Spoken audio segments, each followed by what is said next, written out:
Ako si Binibini 1 Samantha Pandillo mula sa Sinilangan ng Mga Bayani, Cavite. My national costume designed by Cleven Bartolaba was inspired by the Philippine Revolution given my province's historical nature. The crown signifies the 13 martyrs of Cavite and its design influenced by my Aunt Myrna Pandillo's winning crown in Binibining Pilipinas 1964. The gold feather-like shoulders emanate a gladiator silhouette, modernized and innovated, just like our modern-day empowered women. This shows that freedom isn't solely won by blood battles, but also by our inner power, pure hearts, and resilience as Filipinos, that we are worth fighting for. Completing this creation is a belt that represents the Philippine flag. Strength and independence of modern-day Filipino women are what my national costume strives for, to show that we are able to flap our own wings of freedom, to fight our own battles with beauty and grace. Independence is a choice we have made in our history, and a choice that we make every day so that we can soar high. Ako si Binibini 2, Lois Ann Badando, galing sa lungsod ng Marikina.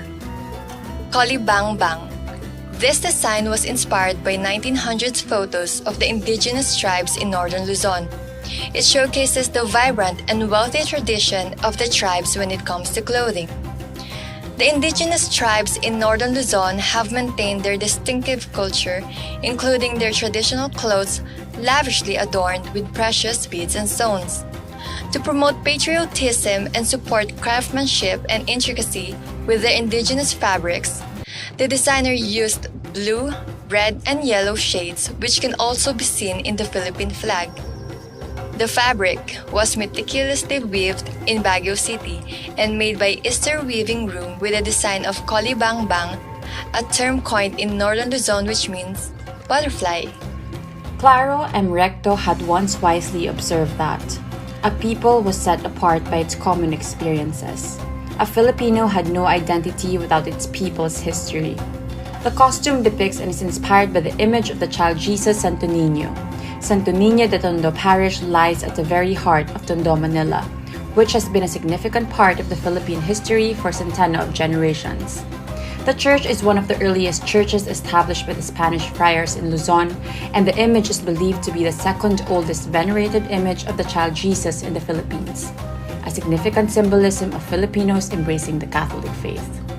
I am Binibini 4, Arian Desiree Biardo, hails from the Christmas capital and the home of the giant lanterns, the city of San Fernando, Pampanga, wearing a parol terno-inspired costume. The parol is an ornamental star-shaped Christmas lantern, traditionally made of bamboo and paper. It represents the Star of Bethlehem, which guided the 3 wise men to the manger where Christ the child was born. In the yesteryears, the lighted parol illuminated the paths of the Filipino during the ritual dawn masses of the Yuletide season. Today, it does not only symbolizes the victory of light over darkness, it is also a testament of the Filipino people's resilience. Mabuhay!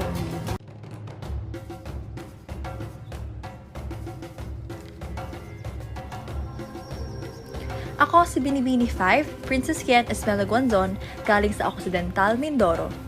Ang suotang ito ay sumisimbolo ng kultura, tradisyon, sining at kabuhayan ng mga mangyan. Ang mga mangyan ay kilala sa pagiging masipag at malikhain. Ang kanilang pangunahing hanap buhay ay pagtatanim ng palay, gulay, prutas at pangingisda. Ang buntot ng aking kasuotan ay nagsisimbolo sa dagat kung saan kumukuha ang mga mangyan ng kanilang ikinabubuhay, at ang detalye sa pang-itaas na kasuotan naman ay nagsisimbolo ng kultura at sining. Isa sa pangunahing likhaing sining ng mga mangyan ay ang pakudos, na sa paniniwala ng mga katutubo ay nagtataboy ng masasamang espiritu sa kapaligiran. Ang mga aksesaryong mangyan din ang nagbibigay palumuti sa aking buhok, lieg at bewang na magpapakita ng pagiging malikhain ng mga mangyan sa larangan ng sining at kultura.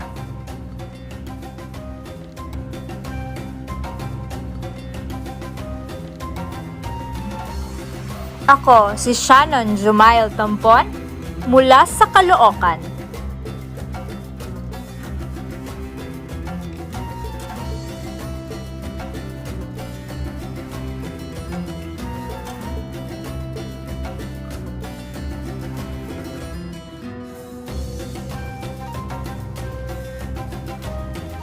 Ang kasuotan ay lumalarawan sa tanyag na monumento, ang pangunahing palatandaan ng lungsod ng Caloocan. Simbolo ng mga pangyayari, katapangan at kagitingan ng mga Pilipino.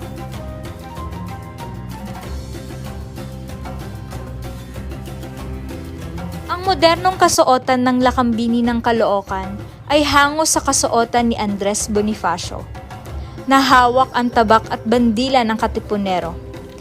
Ito'y sumisimbolo sa mga makabagong kababaihan, lumalaban at patuloy na itinataguyod ang karapatan ng bawat kababaihan at ng mga inaapi sa lipunan.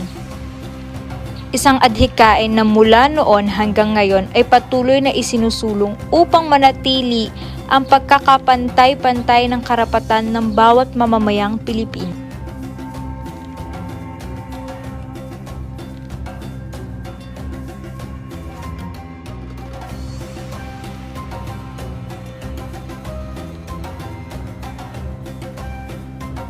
Ako si Meiji Cruz mula sa lungsod ng Valenzuela. Inspirasyon ng aking kasuotan sila Kapati, diwata ng agrikultura at kasaganaan, simbolo ng mapagkalingang ani. Biyaya niya ang bawat butil at bungang nagsisilbing pananggalang ng sangkatauhan at iba pang nilalang mula sa gutom at mga sakit. Samantala, ang mga pakpak ng tutubi ay simbolo ng bagong simula. Nagpapaalalang laging may pag-asa sa gitna ng mga pagsubok. Imahe naman ng iba't ibang uri ng ibon ang aking putong, sapagkat tulad ng kanilang sigla sa paglipad, tayo rin ay may laya at kapangyarihang tugisin ang ating mga pangarap.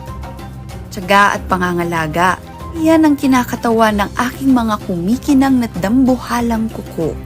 Mga gawi at pag-uugaling taglay nating mga Pilipino, susi sa ating bawat tagumpay. Sa kabuuan, ang aking trahe ay kombinasyon ng rikit na mga pinong puntas, tibay ng tansong metal, karilagan ng perlas at Swarovsking mga kristal. Isang mabining kasuotang tanging isip at mga kamay lang ng malikhaing Pilipino ang makagagawa. Ngunit ito'y higit pa sa pagiging kasuotan. Ang aking trahe ay simbolo ng aking dangal, ng aking pusong binibini, ng aking dugong Filipina.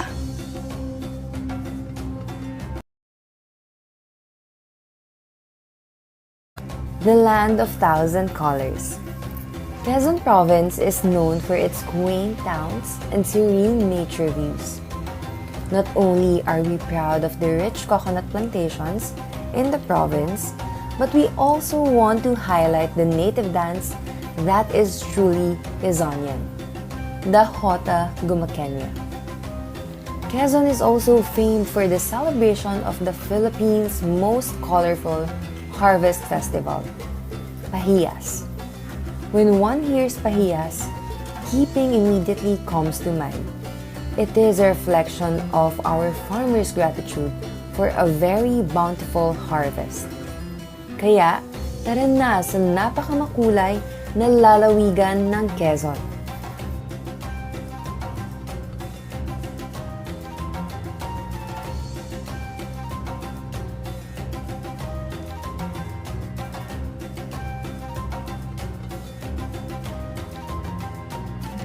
The costume was conceptualized from which the city was named after. The headpiece embodies luyong, also known as anahaw, which represents victory, strength, and loyalty. The batya symbolizes shield, protection, and defense. Along with this, it features the Mandaluyong's famous Lavanderos Festival.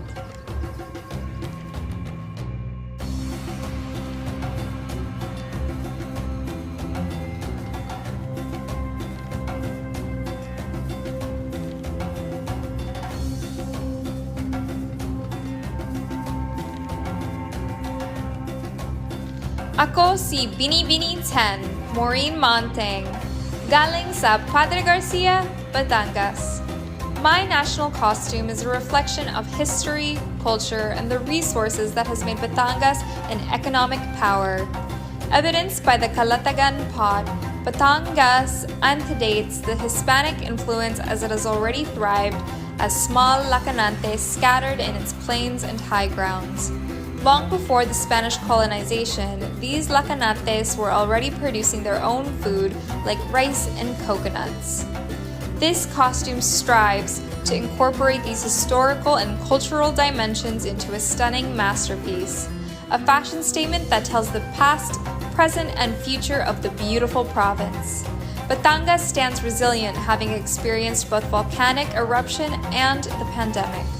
This is a reminder of the hero in each and every Batangueño, rising despite all adversities. A mystical sari manok-inspired costume that is depicted as a fowl with colorful wings and tail. The magnificent yellow modern Filipiniana gown that represents the color of hope and joy amidst the crisis that the world is facing now. Embellished with jeweled sari manok patches on the bodies of the gown, adorned from the famous and unique embroidery technique in Bukawi, Bulacan, called cadeneta. An art that has been passed on through generations, a world-class craftsmanship, a masterpiece that is regarded as the beacon of yearning through these trying times. A modern, mythical, and cultural Filipiniana ensemble by the renowned Filipino designer Paolo Blanco. This is your Bini 11, Bianca Luis Marcelo from Bukawi, Bulacan. Ako si Cinderella Feo Banyera, galing sa lungsod ng ginintuang pagkakaibigan at pintuang daan ng Hilagang Mindanao, Cagayan de Oro, Misamis Oriental.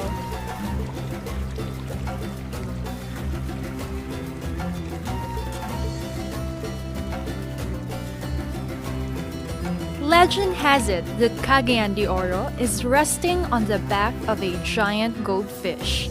This is the mythical inspiration of my national costume, a fitting tribute to the Oro as a gentle creature. This ensemble is composed of over 10,000 glittering pieces with dominant spangles, representing the golden coconut called kuyamis, abundant in Misamis Oriental, and the namesake of its festival that celebrates good harvest. Accentuating the piece is a crown, an homage to Birhen Sakota, who protected the city from invasion. This is Belleza del Oro, beauty of gold. This is Binibini Alexandra Mir Rosales, number 13, from the province of Laguna. This traditional costume is made out of 100% indigenous material. The base is made out of banig cloth, which signifies the simple living of Laguneños and Lagunenses. Adorned with different shapes and sizes of wooden beads, it represents the rich culture, tradition, and of course the different tourist attractions here in Laguna. The fluorescent colors represents the Grandiose Festival, which is Anilag, Ani ng Laguna Festival. This is celebrated yearly every March as a form of thanksgiving to our Almighty God for the bountiful harvest from the Laguna lakes to the rice fields and farms. Mabuhay ang Laguna! Justine Beatriz Del Josef Elizarta, Binibini 14, proudly representing Padada, Davao del Sur. Paglalakbay. The Vinta is a traditional sailboat inspired by the Moro and Sama Bajau tribe. It's a Philippine symbol that signifies migration and the colorful traditions from the island of Mindanao. With this creation, I carry the heart and soul of the tribe, their aspirations, and the hopes and dreams behind each unique hand-loomed embroidery made by Mindanao weavers. Family values are a big attachment to the Vinta, as it provides means of livelihood and transport for each clan. And just like overseas Filipino workers, we leave no one behind when it comes to our loved ones. And this design is a story of ingenuity of the Filipino people, a symbol of courage, hope, and the resilience that lies within our nation. Ako si Binibini 15, Karen Lori Mendoza, galing sa Iloilo City. My national costume is inspired by Bulalakaw, a Visayan deity of illness and pestilence. Bulalakaw is believed to be a mythical bird with fiery feathers. According to the myth, Bulalakaw is a thin boy wearing a bird-like headdress, or even a genderless deity. This deity is worshipped by Babaylans and can be appeased by performing necessary rites and rituals. Bulalakaw visits the earthly plane in form of a comet. There's also a superstition for children: when a comet darts into the sky, children should not point at it, because the Bulalakaw does not like it and might punish them for that deed. According to the ancient culture, a comet is a symbolism of dread and a harbinger of doom, and also a messenger of the gods. Ako po si Binibining Kimberly Ledesma Tikes mula sa bayan ng mga Makata, Balagtas, lalawigan ng magagandang gilag at magigiting na bayani, Bulacan. Kinikilala bilang reyna ng mga kapistahan sa Pilipinas, ang Flores de Maria o Flores de Mayo na pinapaniwalaang nagsimula sa Bulacan, Bulacan noong 1865. Ang kasuotang ito ay obra ni Marvin Garcia na malinaw na nagpapakita sa pagkamalikhain ng mga Bulakenyo. Pinalilibutan ng daan-daang bulaklak at mga batong kristal na kumakatawan sa alhasan ng may kawayan na lalong pinatingkad ng magarbong kinayas na kawayan ng singkaban na isang anyo ng tradisyonal arkitekturang Bulakenyo na sumisimbolo ng kasaysayan, sining, kultura, at kalinangan ng sambayanang Bulakenyo. Ako si Binibini 17, Hannah Constantino Arnold, galing sa probinsya ng Masbate. A national costume reminds us of important pages of our history. The beautiful islands where we come from, the stories of our ancestors, and the unparalleled artistry of our people. As a young girl, the colors, music, and dances of our country brought so much joy to my curious eye. And so began my love for the Bulaklakan Festival. Hand-painted, hand-embroidered, and covered in petals to gracefully give honor to our Virgin Mary. Just like a flower blooming in time, Louis Pangilinan embraces the artisanal spirit of the costume, implying progress, dignity, and celebration, which also defines a Filipina. Ako ang inyong Binibini number 18, Maria Ruth Erica Queen, mula sa lalawigan ng Nueva Ecija. Bigas, kanin, palay. This attire is more than just a representation of my province. The fully sequined body, with palay embossed beads and beaded trails, paints the picture of a prosperous rice field and the story of our identity.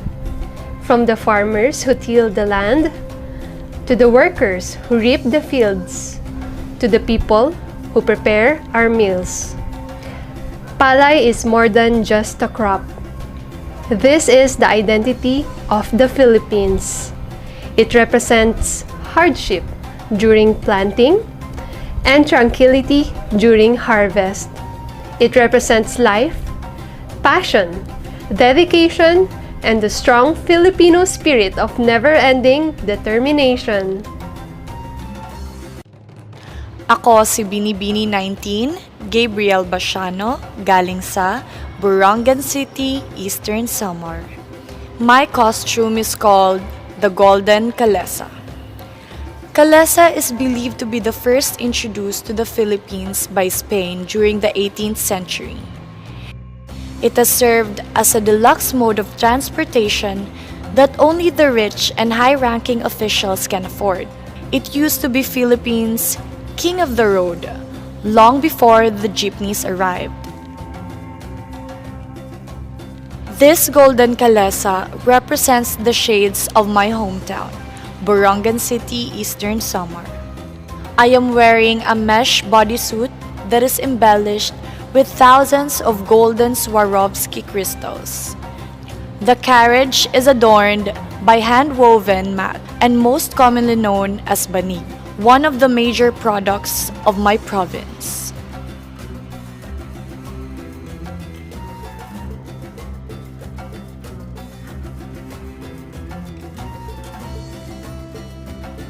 Roy Aquino, the designer, thought of a modernized barot saya that traditionally consists of 4 parts: a baro or kamesa, a long skirt or saya, a kerchief worn over the shoulders or alampay, and a short rectangular cloth worn over the skirt or patadyong.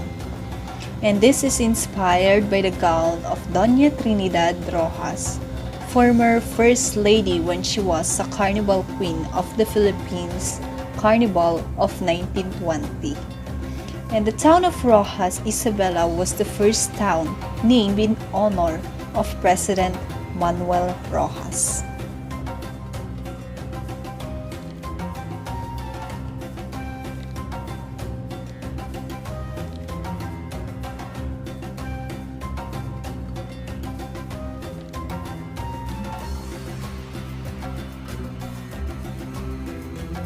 Together with my team, we wanted to highlight the natural riches from the sea, one of the main sources of income by the people in my province.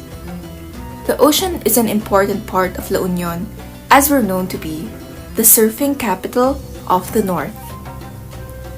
I hope that when you remember this piece of me and this piece of La Union, you are reminded of a sea goddess watching the ever-changing and ever-growing prosperous province of La Union.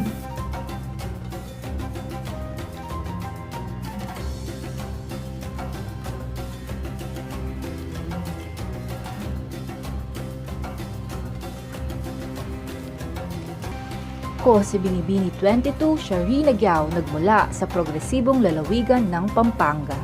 DASE, Developing ITAS Strength Through Empowerment. Dase, which means banig in Tagalog, is the main fabric material of this masterpiece. The palay grains represent Pampanga's fertile soil and our hard-working farmers. The crown symbolizes the devotion and high spirituality of Pampanga's patron saint, the miraculous Virgen de los Remedios. Pampanga, a place full of love and a place full of dreams. There may be the toughest time when the Kapampangan region was devoured by calamities. Serenity was lost, but the pride and joy remained in every Kapampangan's heart, which regained who we truly are. Strong-willed, intense, willing to extend hands to build unity. And I am a Kapampangan. Pag maragul ko, Kapampangan ko. Ako si Jasmine Di Makulangan, hali sa probinsya nin Albay. This costume is named Daragang Magayon or Beautiful Maiden. This is an interpretation of the female protagonist from the legend of Mount Mayon. The fire surrounding Binibini 23 is as scorching as the passion between star-crossed lovers Magayon and Panganoron. Their fiery love might have ended in tragedy, but it led to the rise of the crown jewel of Albay, a befitting costume for Albay's reigning festival queen. La Luz de la Paz. This national costume reflects the light of peace in the midst of the current global darkness. This light of peace is represented by a traditional Christmas symbol in Angeles City, the distinct parul Angeles, which forms the base of the costume. Characterized by its simplicity yet intricacy in design, this local lantern traces its origin in the century-old tradition of Lubenas ning Pasko, the culmination of a 9-day prayer vigil leading to the Christmas day. This is the same symbolic light that guided the local farmers in attending the Mass at dawn before proceeding to their field works. This tradition extended to the present generation as Simbang Gabi. One symbolic intention of this lantern procession, the fish, which represents prosperity, is depicted by the lame fabric details that resemble the fish scales. This masterpiece aspires to bring hope and prosperity as the world anticipates for the most wonderful time of the year, the Christmas season. Yaku po i Maria Francesca Taruk, menibatan kang syudad ng Angeles, Pampanga.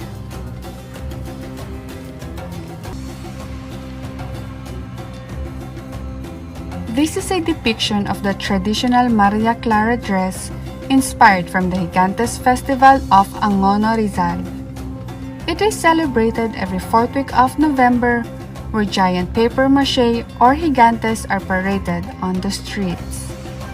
A fusion of the Maria Clara and gigantes, using the framework and the massiveness of the gigantes under the Maria Clara dress.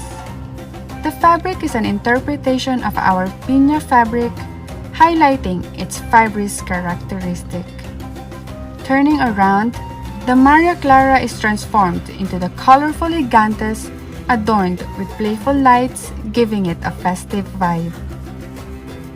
Ako si Binibini 26 na Riza May Valerio ng Arayat, Pampanga. This creation is inspired by the mythical goddess of Mount Arayat, Maria Sinukuan, who lived on Mount Arayat.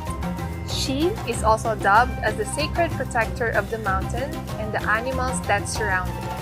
Pampanga is known as a natural bird haven in the Philippines, wherein 14,000 kinds of nomadic birds gather each year in the swamps as a stopover before continuing their migration to different parts of the world. These birds are important to humans in various ways, such as providing natural fertilizers and dispersing seeds all over the mountain. This goddess characterizes kindness among animals and generosity to its inhabitants. This ensemble is a magnificent symbolism of the rich and colorful heritage of Pampanga.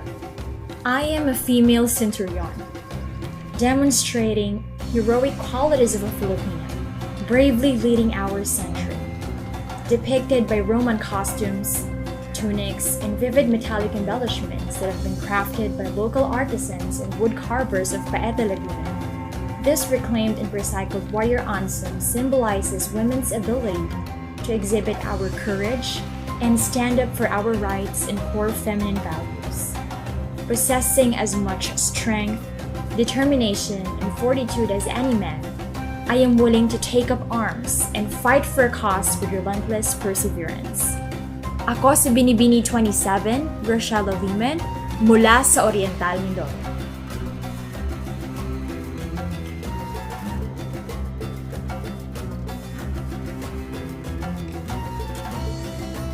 Pearl of the Orient, designed by Michael Barassi.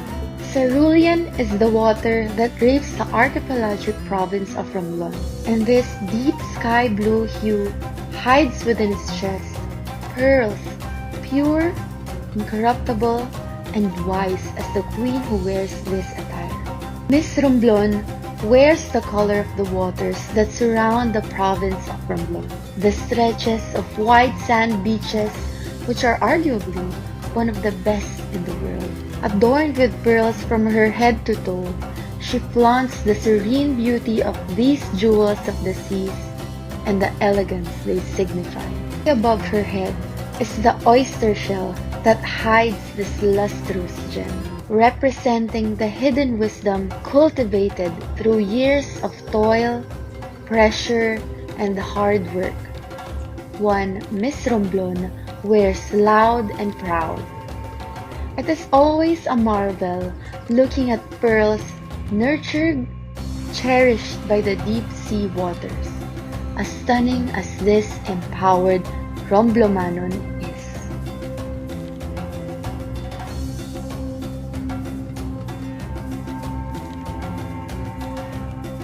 Binibini 29, Alexandra Faith Garcia, lungsod ng Olongapo, lalawigan ng Zambales. Ulo ng Apo, the symbolic name where the city started. The Dove Warrior is a costume inspired by the piece engraved by Apo in Olongapo, who was beheaded by treacherous tribe members. In the hand is the Ulo ng Apo, which empowers the maiden to call for peace in everyone. The ideology of the headpiece worn came from the Dove Monument found in Olongapo City. A rallying cry is shown by the Dove Warrior, an excruciating shout for justice and fairness to all. The Dove Warrior calls for every modern Filipina to be the symbol of peace, like Apo. The Queen of Philippine Folk Dance, Bulaklakan. I am wearing a costume inspired by the famous Filipino folk dance, Bulaklakan. The designer of this national costume, Ms. Poisabiano, came up with the idea using vibrant colors to represent the joyful culture of the Philippines. The bodice of this costume is a Filipiniana butterfly sleeves adorned with precious pearls from the South Sea. Spanish lace were used for the top fabric, and the flamboyant skirt is filled with flowers to signify festivity and glamour.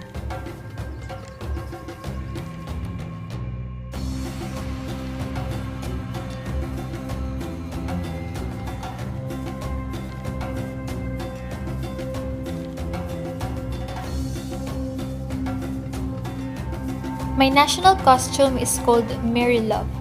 This was made to pay tribute to our Mother Mary, who has been our rock amidst the recent Taal volcano eruption. We chose to wear something that will signify the strength and hope of all Batangueños, especially people of Agoncillo who were greatly affected by the recent catastrophe. I carry with me the Holy Rosary, same with what most of the families have carried during the afternoon of January 12, 2020. It was our weapon, our shield, and our rock. In my head is a tiara that signifies unity among all Filipinos who helped us during our unforgettable nightmare. Its silver linings and crystal is a reminder for us to be grateful for everything that we've received. The trailing cape with thousands of Swarovski crystals represent thousands of Batangueños who is with me as I walk with this dress. Each step I take is a step closer in resurrecting our faith that one day soon we will be triumphant once more. We also chose the color red as a manifestation of the burning desire of all Batangueños to rise from the ashes.